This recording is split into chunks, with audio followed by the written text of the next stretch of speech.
This is Blythe Baines, and you're listening to Inspirado Projecto. It's 9:27 a.m. The 21st of April. Yachtley Crew is leaving tomorrow. By the way, you're listening to Inspirado Projecto. Thanks for tuning in. So Yachtley Crew is leaving tomorrow for Bakersfield. It's called the Keep Calm Jamboree, and it's already sailed out, as we like to say. That's on the 22nd, and then on the 23rd, another sailed out show is our whiskey show. Directly after that, and so we've got a new song coming out, "Sex on the Beach." I'm sure it'll be on Spotify before you know it, and yeah. You can listen to it. Might even be on iTunes. So I'm on my way right now to Big Lots, same place where I was actually looking for a candle. I'm going on my way up here. I don't know what I was thinking. Do not know what I was thinking. But I spilled some coffee on my keyboard, on my laptop keyboard. And now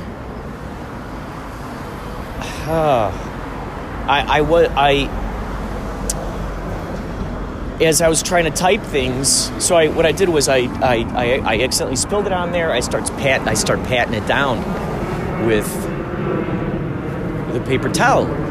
So then what I did was I put it in sleep mode. I put it upside down. So I figured if I put it upside down, then whatever water is there kind of near the surface, it'll just dribble out, and then there it is. I'm just walking past a couch that just so happens to be out in the middle of the sidewalk here with a bunch of clothes on it. Isn't that interesting? So many things just happen around your world, and you go, what is the moment before? And what was the moment after? How did that get there? Why did it get there? Why was it left there? Who brought it there? What went on there? So many questions. This whole world is a mystery to crack wide open, including the mystery of my keyboard. I was going into panic mode. I was allowing myself to get into that limited, three-dimensional, illusion of the illusion of the earthling stuck, trapped in this, in this limited scope to reality. I was allowing myself to dip into that mindset, and I had to go, oh, come on. It's like that person who's like, you see in the movies, the person is like, they're like, don't fall asleep, Johnny, don't fall asleep. If you fall asleep, Johnny, you're definitely gonna die. And it's like the bank robbers. Maybe some out of like Reservoir Dogs or something. The guy, something's happening. He's fading fast. Come on, Johnny, stay awake. And he's slapping him on the cheeks. That's kind of what I had to do to myself in this situation, because I immediately panicked because all my stuff's on a computer. And then there's a code. There's a passcode on the computer where it's like, okay, well, you got to enter your passcode before you can even open up the computer. See, when you get these brand new computers, you probably know this these days. I don't have a Mac. I've got a PC, so I don't know if this happens for Macs too. But at least for the PCs, what's crazy is with the PCs is that they want you to register like email addresses and like all this stuff, rather than the olden days of just, okay, here's the computer, here you go, bam. Hook it up, there you go. So it requires this passcode just to open up, just to actually get into whatever files I got on my computer, just to see the desktop. So the H key, every time I was hitting the H key, every time I was hit the U key, it would hit the U and the H. But when I hit the H, it didn't hit the H.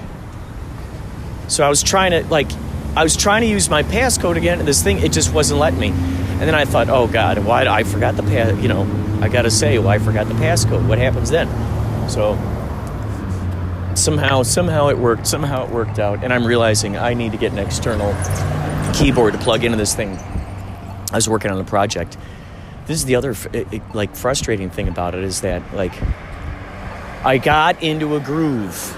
I've been to be honest with you, I've been procrastinating. Yes, I've been creating things. Yes, the thing that I've really been wanting to work on and to figure out, these very specific projects I've just been putting off because I've been a little intimidated by them. And one of them was this idea of sort of, for a long time, and I still do. I always dreamed of the idea of, Yachtley Crew action figures, Yachtley Crew trading cards, and so I thought, and I can't remember if I said this in the last episode or not, but I thought, this would be really cool. What I could do is, because I like to airdrop people, I'll airdrop them on airplanes. I'll usually I'll as people are coming into the venue when they come to see our shows, I'll be standing out in front and I'll airdrop these people as they're walking in.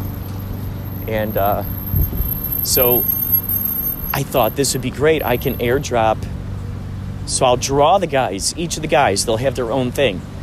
It'll say Yachtley Crew on it, and it'll say guitars, Tommy Bowie, Yachtley Crew, keyboards, Stony Shores. So I want to have that and give those to the guys in case they decided that maybe they wanted to airdrop their personal trading card. And if not, no big deal. That was something I was thinking about doing. So I got into the groove, I was in that groove. It's usually the idea of starting the project is what keeps people from it. Isn't that interesting? It's always that idea of breaking the surface, the idea of jumping into a pool.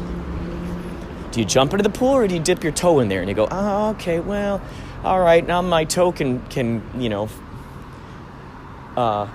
handle that kind of temperature. Let's go for my ankle. All right, okay, all right, let's go up to the kneecap. Some people get into the pool like that. I sometimes get into the pool like that. Sometimes you just go cowabunga, jump off the diving board, give yourself a big,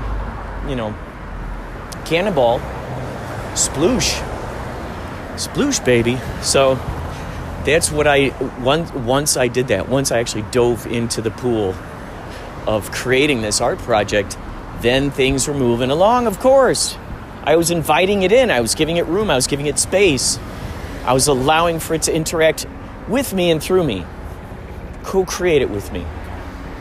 And so now here I am. I had to put a pause on it. I mean, I was really in it. I was in the thing. My theory is too, I think another reason why sometimes people don't start projects is that they don't want to keep getting stopped or they don't want that momentum to get halted as it's flowing. So, that was the thing. I think that was probably jangling around the back of my brain. I think because that was jangling around the back of my brain, that I realized that I actually invited that reality into my system. I was putting off doing this thing because I knew it was going to be a big project, so to speak. And as a result of that, hello. Oh, hey, by the way, where would keyboards be for computer? Yeah. Follow that wall boss all the way straight down. Oh, cool. Thank you. All the way. All right.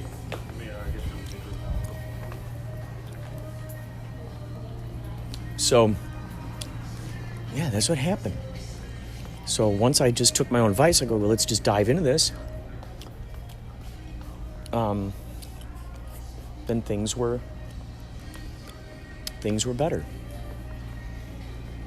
Things were much better. All right, I am here now looking for this keyboard. I'll talk to you later. We'll talk more later. Thanks for listening to Inspirado Projecto.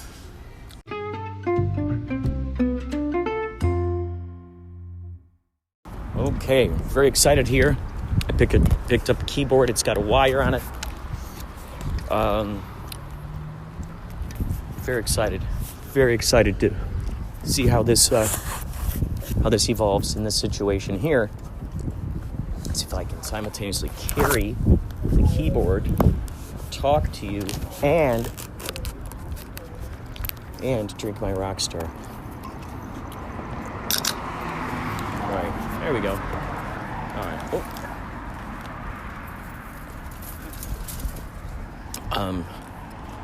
Wow. Sure does good. Tastes good. Now, what's in the Rockstar? I was looking at some Instagram post where they were showing the differences between our brand, like the ingredients that are in, let's say, our version of Heinz ketchup, and what the UK allows for the ingredients in there. They have harsher restrictions on things. The US does not. You know, it's so funny. A lot of times we think we're the most sophisticated in a lot of this stuff. But we're really not. So just know, no matter who claims to be the authority on stuff, no matter who claims to know all the answers,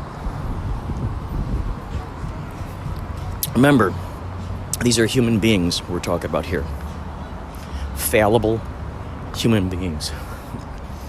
Fallible human beings who are driven by their belief systems, driven by, you know, their trusted, let's say, donors, poker buddies, allies, et cetera, and so forth, to say certain things and to put certain information out there. So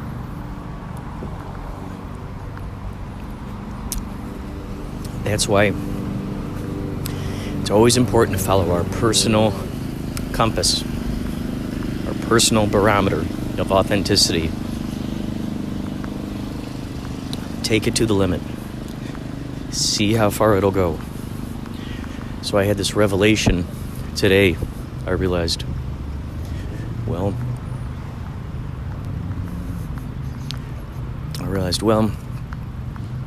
you know, maybe the reason me going up here again is not so much the reason for me to get the, you know, maybe getting the keyboard is not the reason for me to go up there. Maybe it's a different reason entirely. You know, maybe it's a different reason entirely.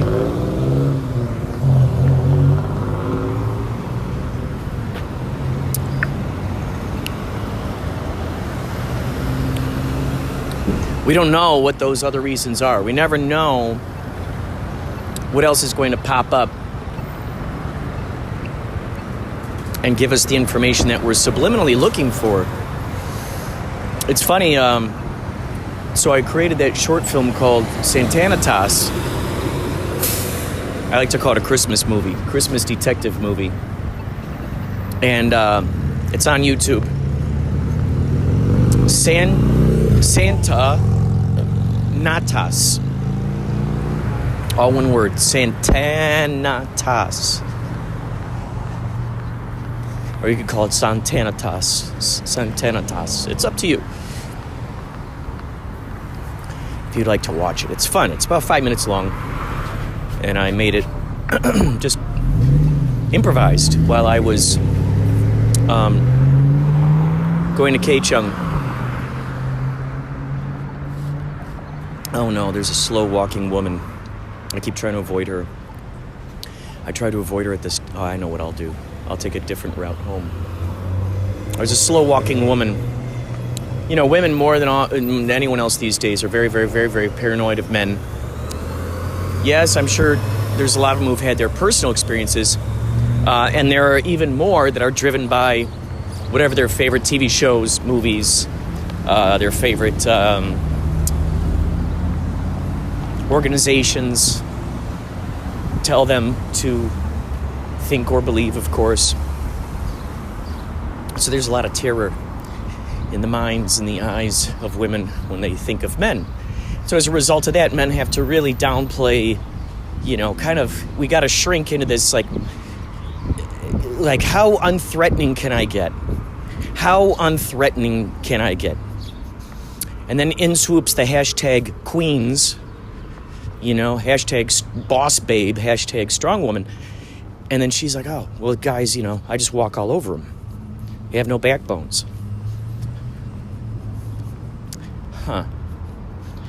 All right. So you don't know. You don't know what that barometric pressure is. Now, the interesting thing is, these kinds of things, it really helps you weed out what you prefer, what you don't prefer. It's been implanted in our brains, that idea of the hard-to-get mentality.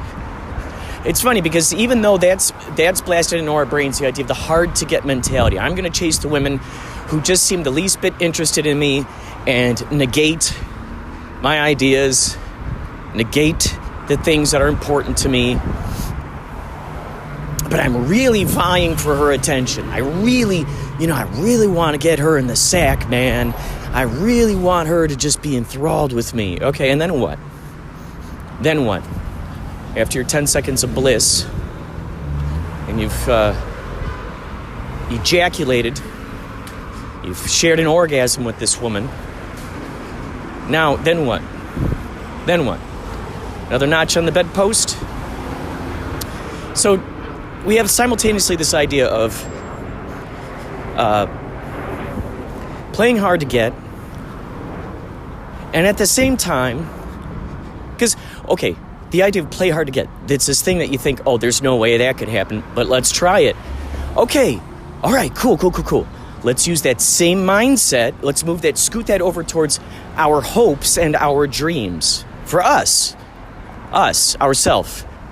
Rather than chasing the girl, why are we not chasing ourself for its affection? And guess what? The thing that we're trying to get the affection from, it's us. We're the ones who are giving ourselves the permission to do so. That really is... I mean, I would think when you're lying on your deathbed and you're thinking back on your life, sure, you might think about all the wonderful sexcapades that you experienced. All the beautiful breasts you have seen with your eyes, that you've touched with your hands throughout your life. Perhaps you're thinking about that. Oh, yeah, well, that's great. But what really are you thinking about? If you fulfilled your dreams, if you were true to yourself, if you were authentic, if you were... It's like, here we have all of these ideas that are right there going, hey, please, pick me, use me, try me. No. We're going to push all of you off to the side. I want the hardest. I want to be tortured in creating this art project. Don't you understand? Imagine. And of course, look at this. I just saw a penny on the ground. Every time I see a penny, this is the song I sing. I pick it up. This is the song I sing. I'm a money magnet. Thank you. I'm a money magnet. Thank you. Well, I think this dude's taking a leak over by the wall. See, there's all kinds of stuff going on in the world that you just don't know. You just don't know how to interact, react, etc. and so forth in various circumstances out there in the world.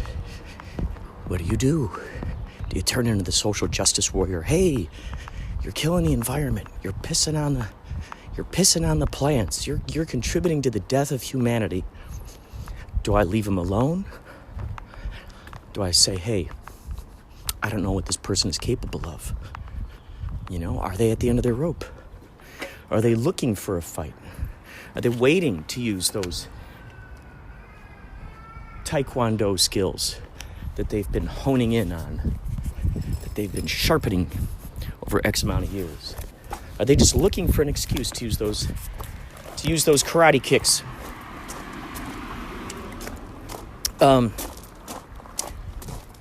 But then again, that calls into play the idea of, okay, what am I choosing to allow into my environment? Am I moving in ways that are preferable to me?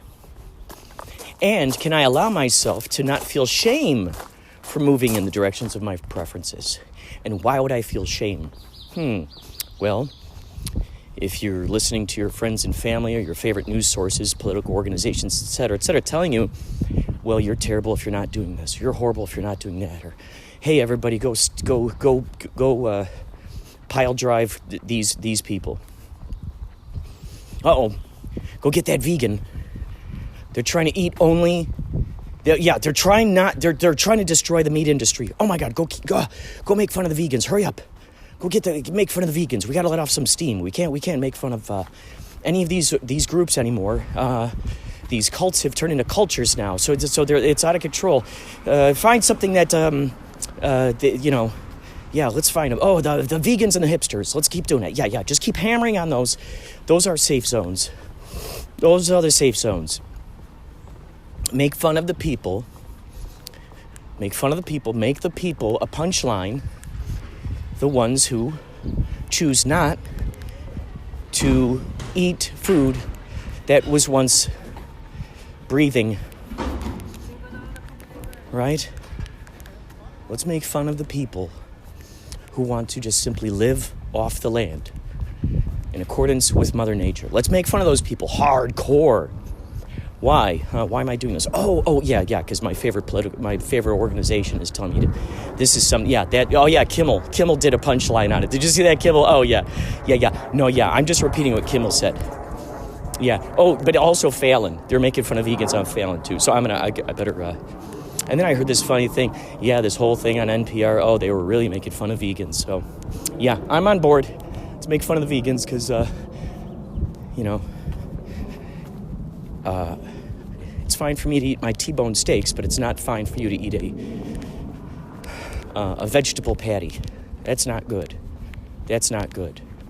No, I can't stand it that you are eating vegetable patties. But I need for you to allow for me to eat my T-bone steak. Yeah, I'm going to need you to allow for me to eat that T-bone steak. But no, you cannot eat those vegetable patties without getting made fun of. So, just to let you know, it's a one-way street here, pal. One-way street. Oh, wait, hold on a second. My favorite political organizations and news channels are telling me something different now. Oh, I see. That doesn't seem so bad. Oh, now they're using the word plant-based. Oh, yeah. Well, that sounds less. Yeah. Okay, no. They're all encouraging plant-based things now. Okay, no. Yeah, I'll jump on that. Yeah, I'm eating plant-based these days. I'm eating plant-based. Oh, you're eating plant-based? Yeah, I'm eating plant-based. Where did you arrive to that decision? Oh, well, I saw this thing on The View, and they were really talking about the importance of it, and one of my favorite co-hosts on there, she really talked it up, and I believe in her because she's a queen. She's got stamped on eyebrows, eyelashes, 3 feet long, cheek fillers, fake lips, et cetera and so forth. I'm going to listen to this plastic woman point me in the direction of what I need to do. Not the people who've been out there in the field, who've been doing this, who've been trying to show me all this time. But no, I'm going to listen to this lady. Oh. See, this is what happens. This is what happens when you find yourself frustrated with one thing. And does this all trickle down to the keyboard? I don't know. The keyboard with my coffee spilled into it is just giving me an excuse to rant and rave about other things that have just been on thin ice with me, if you will. and then one must ask, well, Kurt, is it worth giving your attention to? Is it worth getting bothered by? Yes, because you can see through the illusion, and these other folks cannot, and they don't see their own hypocrisy. See, this is the thing. When you're in authenticity, things like fads and trends, you see them for what they are. You actually see them for what they are. You're not caught up in the hypnosis. You're not caught up in the magic of what that represents by your, most trusted sources telling you these things. That's the interesting thing. You're going to go with the fads. You're going to go with it and not even realize that you're falling in line with this thing. But when you're in authenticity, you see through it and you go, that's yet another social construct. Is that something I want to participate in? I want to give my energy to?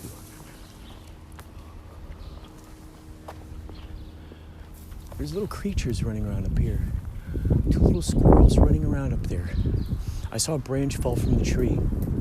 Look at this, these squirrels. This is life right here. Running around in trees, having a blast. By the way, if you have not yet checked out the Pyramid of Leisure, check out the Pyramid of Leisure.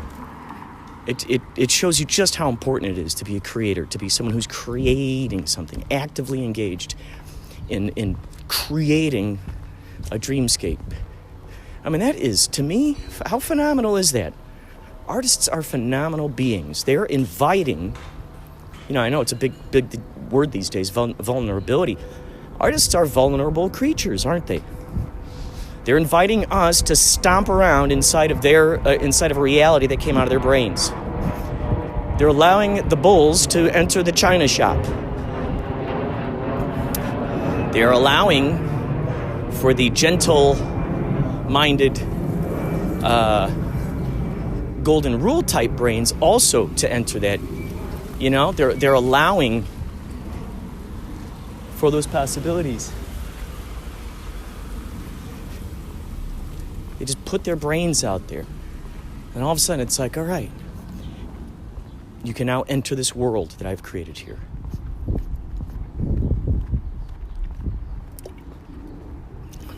Authenticity is where it's at. And if I continue to look at everything around me as a symbolic representation of how I feel about myself on the inside, I mean, I think that's the thing. Like, when I think that's why I get irked when I see hypocrisy within fellow spirits who are just only tuned into the fads, the trends, the stuff like that. They have when you're doing that, you're like the leaf in the wind. It's like the kite without the string. They're not standing on anything. There's no solid ground. It's like you've lost your North Star. Or we're just floating around in the ocean. And that's fine. And it also would be neat to know where you're going and how to get there. And so then people can trust you as a captain.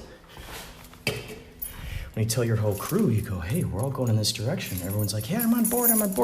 And then throughout that journey, the journey becomes like the reason why people signed on to the idea ends up somehow melting away, and that no longer is the thing that's holding them there, and all of a sudden, now it's something completely different than they were promised.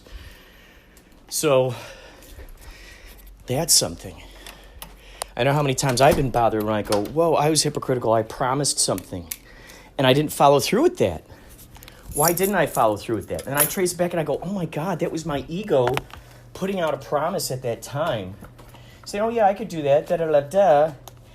But it falls down, to that person who I'm saying that to, that's the top priority. They're going, whoa, they're excited. But to me, it's just kind of a lackadaisical, oh yeah, that'd be fun to do, I'll do that. And so, I'm just not being careful with their feelings, so to speak. And so it's like,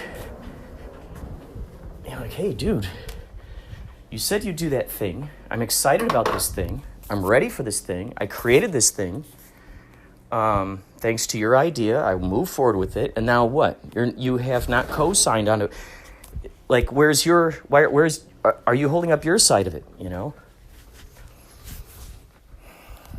So that's what's so tricky. Entering any sort of relationship, partnership. Like, how we do anything is how we do everything, right? So examine the behaviors, examine the language, examine how many times this person had an intention and how many times they followed through with action. examine those things and examine yourself. How many times have I followed through with action on my ideas? How many times? Oh no, did I throw away the receipt? No. I threw away the receipt and that was the whole point of me taking the receipt. Okay. Whew. All right. Whew. I had my back. My past self had my future self's back. See, that's the other thing, too. The more that you can help out your future self by having your future self's back, the more that you can do to help out your future self, where you know that there have been instances, you can count them on your hands, toes, and fingers of how many times where you're like, oh my gosh, oh boy, and then you forgot about this, you forgot about that, and you're like, oh gosh, if only, everyone's trying to remind you, like, to do this stuff. It's like, gosh, I need to, once you have your own back, and you're going, I'm helping out my future self by doing this now. I'm going to take consideration of my future self and do this thing for him. And that's what I did. I knew that there was a good chance that somehow, somewhere along the way on my journey, between going from Big Lots to here, I knew somewhere along the journey, there was that possibility that I might possibly just forget and throw it in the trash. In fact, I think I did this with a check one time. On my way to the bank. I did this one time with the check on the way to the bank. Like, what the hell, dude? So, you got to have your future self's back. And you go, all right, you know what? I'm going to help him out by putting this in my pocket, my coat pocket, in a place that I wouldn't ever normally put it. And, and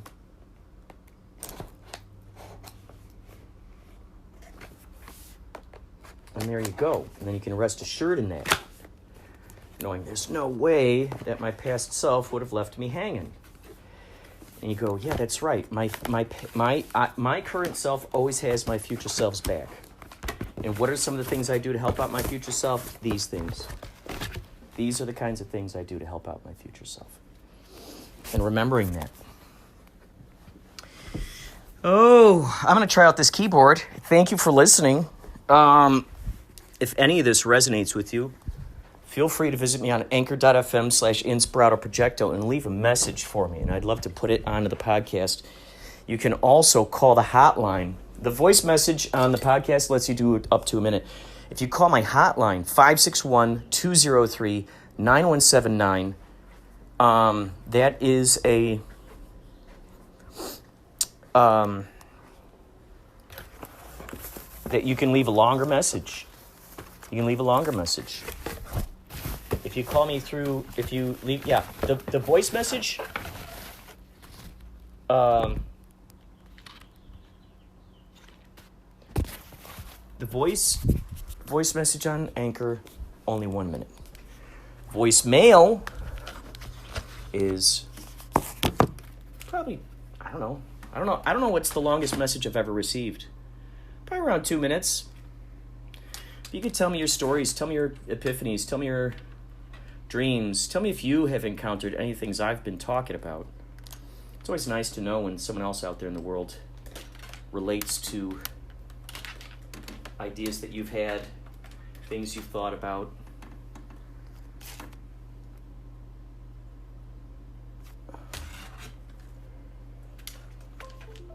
Oh, okay, here we go. Okay, very good. Okay, good.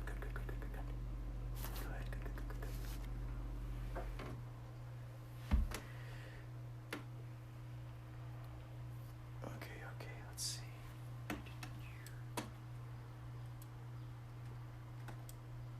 Ooh, cool. Good. Oh my God. I'm so excited the keyboard works. Okay, so now Okay, so this is good. This is good to know. Oh my gosh. All right.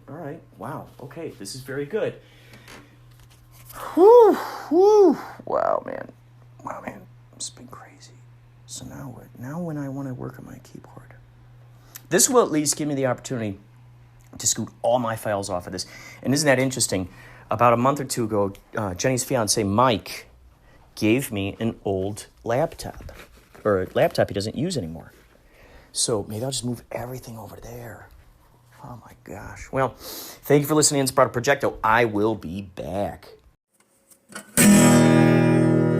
Here's your fun fact. All kittens are born with blue eyes. They begin to change color at about 2 weeks after their eyes open. Stay tuned to Inspirado Projecto for more fun facts. Welcome back. It is 9:08 in the p.m. The 21st. Tomorrow morning we are leaving for Bakersfield.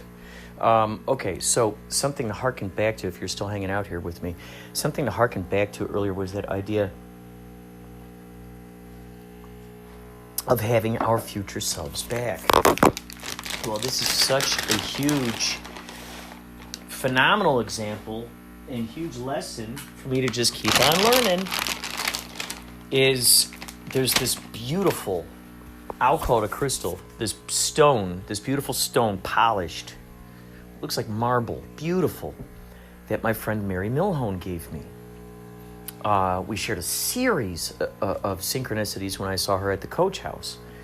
And I was about to tell her about the town of Jerome. I was about to tell her, because I was talking about, like back cowboy days, you know, old westerns and stuff, and saloons, and how saloons, I think they doubled as brothels, didn't they? Because I think upstairs is where they had the rooms. So I was just telling Mary how the Coach House reminded me of that. You know, I was like, this reminds me of one of those old saloons, because there are those booths up there, you know, and I can imagine the ladies taking the guys up there and go, hey, come on up here, darling. And I said, you know, I've been to one. Because she goes, have you ever been to a brothel? You know, have you ever been to... I go, oh, no. She goes, no, but like one of those, like, you know, like Old West ones or something. I go, you know what? There's this place I went to. And she goes, have you ever been to Jerome? And I go, I was just going to tell you I was in Jerome where I saw something like this. And so I'm like, that's crazy. Of course you brought up Jerome. Of course. Because I was having just tons of synchronicities. I was sharing tons of synchronicities with her. And I just felt like, well, okay, she's very familiar to me. So she goes, I have a really cool stone from Jerome. And I said, whoa, that's cool. That's awesome that you happen to have that, you know, that you happen to have that. That's so cool. Here we are talking about Jerome. You have it. Well, she ends up giving it to me. And so basically, a lot of the shows that I've been doing, I've been leaving that stone in my back pocket. I said, you're going to be with me in spirit when I'm on these shows. And so I'll put the stone in my back pocket. And so we had and I didn't know how to tell her this. I really didn't know how to tell her this. I was really just going, okay, I'll find it in the meantime. Because I know I'm going to see her again at the Coach House when we go back out there, I think in June. And I thought, okay, something, it's going to emerge somewhere. But this one show that we had at this particular, where was it? Oh gosh, Lake House. It was the Lake House. In what town was that? San Juan Capistrano? No, San Marcos. When we were out there, and I saw Tom McGuire from the Grace Band, which is the Elvis tribute band. He's the guy who brings out scarves for Elvis. When we were out there, the green room that we had, where we were getting dressed, was separated from the other room. And in the other room, like, families and wives and girlfriends were in that room. And we're like, well, all right, well, at least there's this area over here. And there was like a ping pong table. And so we're changing in there. And I, you know, after the show, you know, I'm packing up, getting ready to go. We go, and I'm like, oh no, that stone, that crystal, what happened? And just even earlier, I was looking in my backpack. I was searching around in there. And I thought, where the heck? It's got to be in here. It's got to be somewhere. It's got to be somewhere.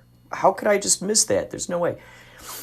Well, wouldn't you know, as I was looking in my suit bag just now, I found the crystal in the suit bag. I had my future selves back. This is what the whole point of this is that I had myself back then thought, hey, in order to not lose this, let me put it into, this bag where he's going to put his pants and shirt and jacket, and let's just put it in there, because then it won't be lost. So I was so excited. I was so excited to find this. And so I had to tell you, right now I'm doing some interesting things. I'm working on a secret project. Okay, I'll tell you, but I'm not going to tell anyone else, all right? Did I tell you this yet or not? I started this up. I've got 3 of them made now. I still got the other 4 guys. They're going to be like trading cards. I think I said this already, right? They're going to be like trading cards. I'm going to airdrop these things at the shows along my way, along the thing. And a couple of these look really fun so far. So I'm just going to do this secretly. And just blast them out there on the airplane, in the airport.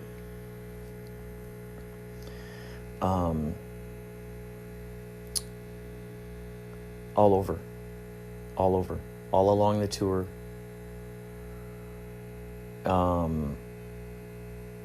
So I can't wait to plant those little seeds, because what's so cool about it is that they're free. There's nothing, I don't have to pay for any sort of like paper product or anything.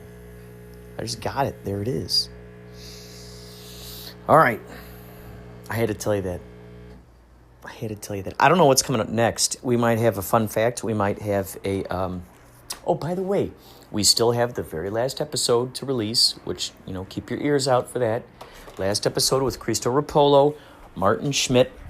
Also, one more episode with Desert Fox and Foxy Lady. And then we got 2 episodes with a young mystery person who I met on TikTok and communicate with on Instagram, who's very, very highly evolved, I will say, for his age. He says a lot of things that I didn't know how to put into words back then, and a lot of things that I just didn't even know about back then. So this is one of those examples where, where you go to you go, man, I...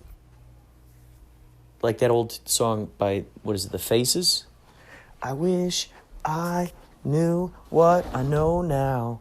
When I was younger, I wish that I knew what I know now. When I was stronger. It's like that. And this kid is starting at that base thing, basically. See, this is a funny thing. Oliver's like looking at me. He wants to eat something. And I got wet food, I got dry food. And then what? Treats. And that's it. So I try to put treats in the dry food. What? Huh? I don't know what you want me to do for you. What do you want me to do for you? All right. On to the next thing. Thanks for listening to Inspirado Projecto. Blows my mind that you were just listening to Yachtley Crew on the radio and I just got into your Uber and now here we are. I mean, that's just astounding. Yeah, there it is. You got KLOS on your radio right now. Oh my God, this is crazy, dude. So we're playing a show tonight in Bakersfield, and wow, this is nuts, dude. That out of all the people in the world, I'm the person you picked up. And out of all the radio stations in the world, you listen to that radio station at that moment in time. It just blows my mind. Oh my God. Whiskey Go-Go. We're at the Whiskey tomorrow. So tonight we got something called the Jamboree and Keep Calm Jamboree out in Bakersfield. And then, and then tomorrow the Whiskey, which we love playing at. And that's where we're going to debut our song for the first time on stage. And so then we could tell people, like, oh, yeah, we're on Spotify. Wow, so, I played, I had 5 years of piano lessons, 13 years of drum lessons, and played drums professionally for 5. Wow. What are some of the projects you worked on?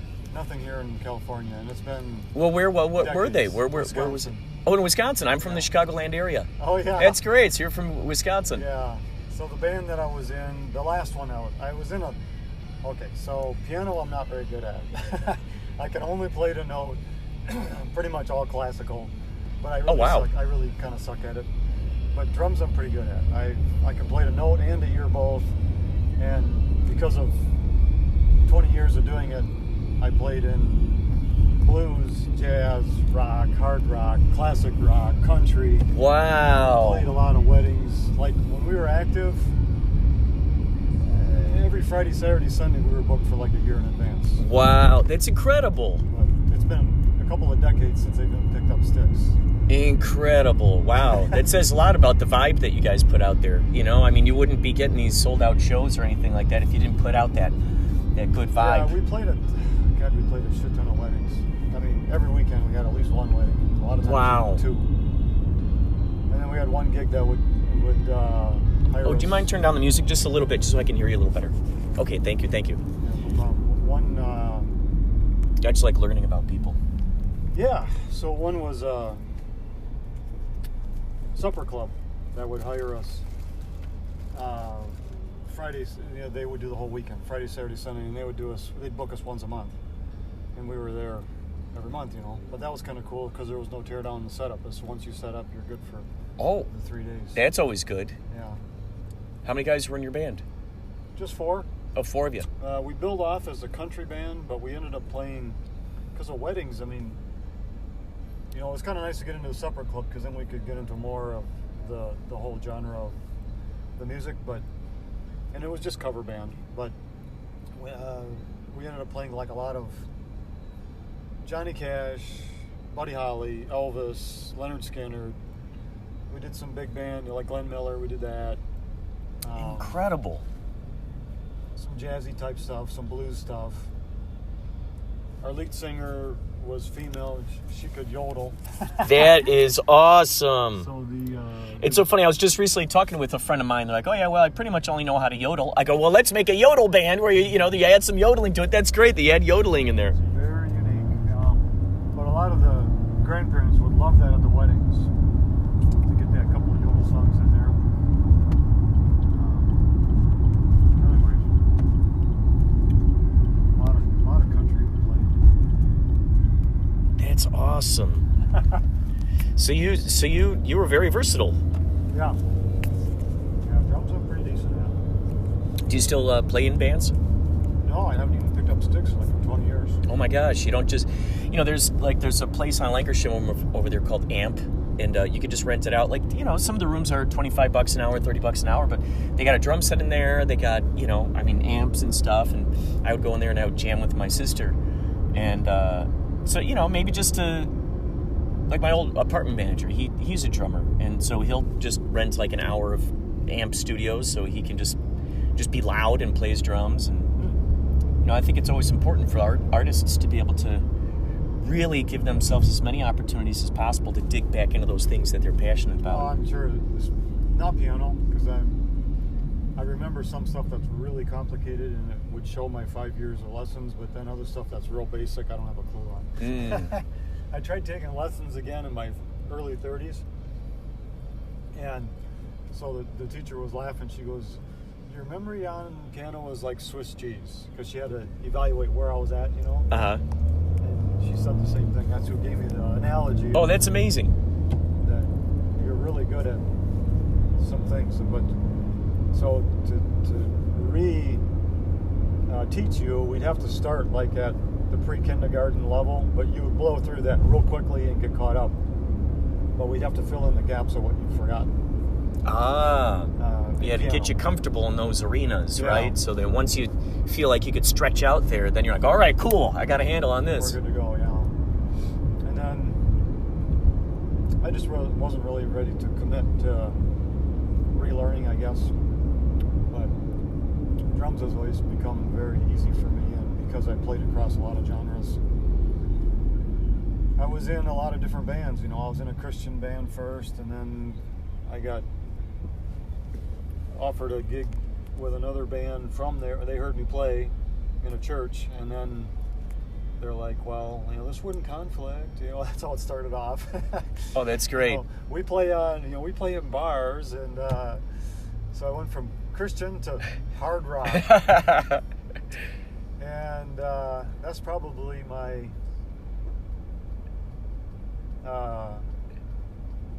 you start getting too hard, and that's my least favorite music. But the classic rock is really what I enjoy the most. The Leonard Skinner, Cheap Trick. Oh, yeah. Head East, if you remember them. What was their name? Head East. Oh, it sounds familiar. First concert I ever went to was Head East was the headliner, and Cheap Trick was the opening band for Head East. Oh, wow. And they were nothing. No one knew who they were. Who the hell is this? Cheap Trick. And we heard them, and we're like, oh my God, they're better than Head East. We were jokingly saying it, and it wasn't more than a month that they had it. Wow. Wow. It's incredible how that happens. Yeah, that would have had to have been in 1975, maybe, somewhere in there. Wow.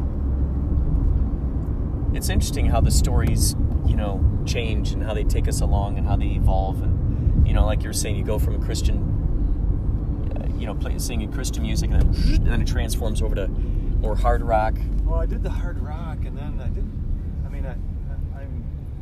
because it's my least favorite, I'm probably not a great hard rock drummer. I can get through it, and I can handle it, and you can tell that I know my way around the drum set, but I'm not a hard rock drummer, so therefore probably transferred in the music.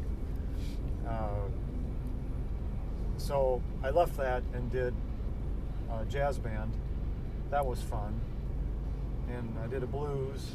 They did some blues type stuff too, and then from there I got picked up then by the last band I was with that they billed off as country, and I'm like, well, I can play country.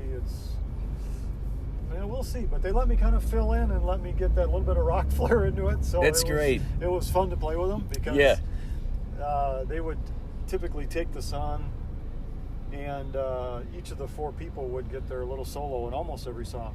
Well, that's great. And sometimes it was just a little riff, and other times you had a steel guitar player that, they have the what do they call that in Nashville? The Opryland? Oh, right. Okay, so in Wisconsin they have the Wisconsin Opry. Oh, wow. And it's in Wisconsin Dells, which is a big tourist. I was just going to ask you, is that like in Wisconsin Dells or something? It sounds like it would be in an area like that. So we had the steel guitar player from there, and he was really good, but he had decades of playing live experience, and so I think that was his idea to give each person. The lead guitar got their little solo in, and the lead singer was a bass guitar player, so she would get a little solo in, and they'd give me a little solo, and then him the solo. Oh, that's great. In most of the songs, and of course it had to match the song, so you don't want to lose the feel of the song. So then how long ago was that? The last time you played? 1980. Well, you must have had the hankering to play more through the years, right? Like, you're like, oh man, I got to just dig in there. I have, but it's hard to give. There he is. Oh, He's sorry. our next buddy we're picking up.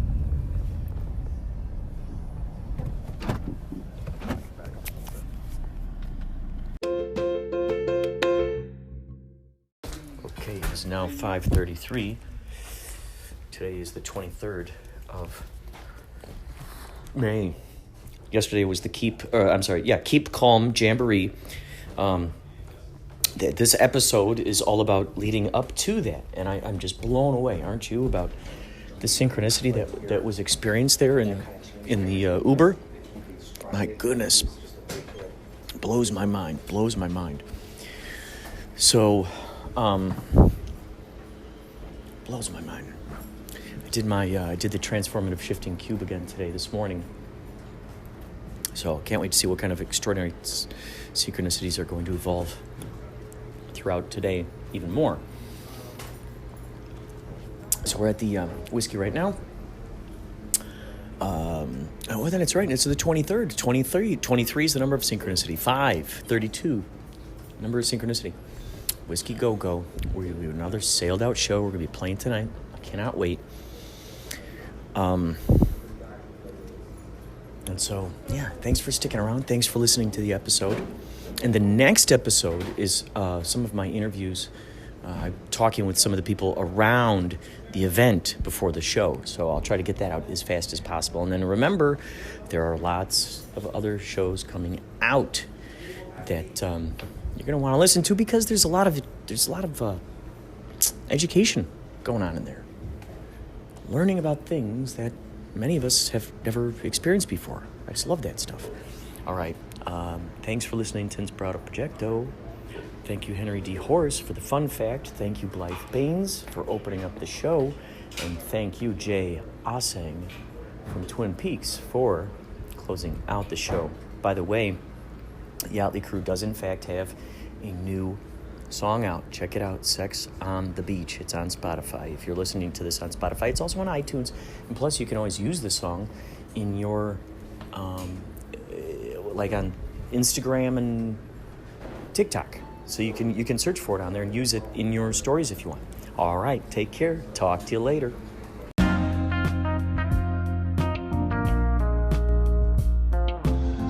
Hi, this is Jay Aaseng from Twin Peaks The Return. You're listening to Inspirado Projecto.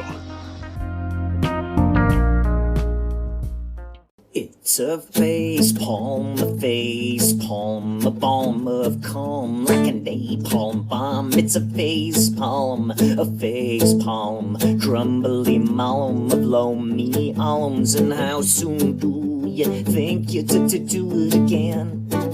It's a face palm, here it come alms, playing Brahms on prom. And how soon do you think you to do it again? Have the Holmes from Guam to the cable comes. Are the Grom Rom diatoms glom in their moms? It's a face palm, the book of psalms and rhymes and rhymes. And how soon do you think you'll do it again?